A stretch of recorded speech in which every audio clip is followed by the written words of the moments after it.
Hello guys! Welcome to my channel, Cherry C TV. I-share ko kung paano magluto ng Chinese Oriental Tofu. At ang lahat ng ingredients nito ay makikita sa description box. Sa pag-umpisa ay maglagay ng salt, ground pepper at cornstarch sa tofu. Bago ko in-slice ang tofu ay nilagay ko ito sa strainer para tumulo ang tubig na nanggagaling sa tofu. At pagkatapos ay pinunasan ko ito ng paper towel.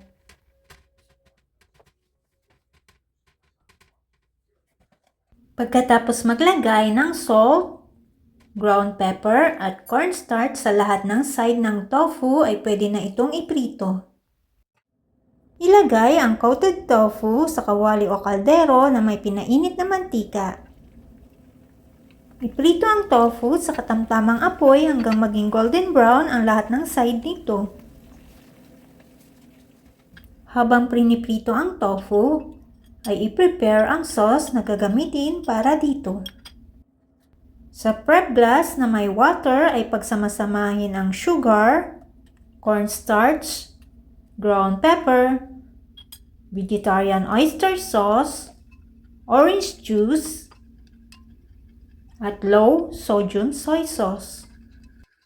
I-mix ito hanggang ma-dissolve ang cornstarch and after mixing ay iset aside ito. Pag golden brown na ang lahat ng side ng tofu ay tanggalin sa apoy. At ilagay sa plato na may paper towel. Pag natanggal na lahat ng tofu sa kawali ay bawasan ng mantika na pinagprituhan. Sa parehong kaldero na may mantika na pinagprituhan ng tofu ay ilagay ang ginger at igisa ng 1 minuto. Isunod na igisa ang garlic hanggang maging light brown.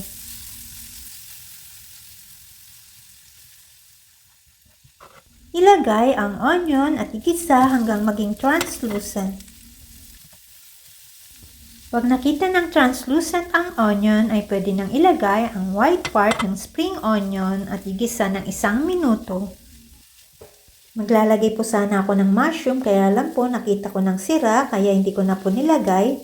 Pero pag meron po kayo ay pwede kayong maglagay ng mushroom. Pagkaraan ng 1 minuto ay ilagay naman ang red bell pepper at igisa ng 1 minuto.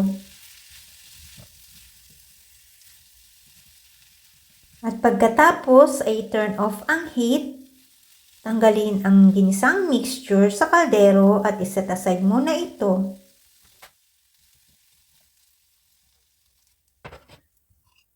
Sa parehong kaldero ay ibuhos ang orange mixture.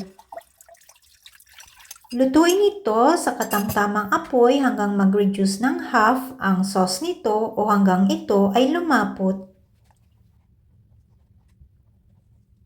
Pag malapot na ang sauce nito ay lagay ang fried tofu. I-mix at patuloy na lutuin hanggang ang sauce nito ay ma-absorb ng tofu. Saka ilagay ang ginisang mixture. At i-mix ito at lutuin ng 1 minuto. Pagkaraan ng 1 minuto ay ilagay ang green part ng spring onion at igisa ng 15 seconds. Pagkatapos lutuin ay i-turn off ang heat at maglagay ng roasted sesame seeds at i-mix ito. And after mixing ay tanggalin sa apoy at pwede na itong i-serve. Enjoy! God will do what is right. He will bring suffering on those who make you suffer. 2 Thessalonians 1 verse 6. Thanks for watching.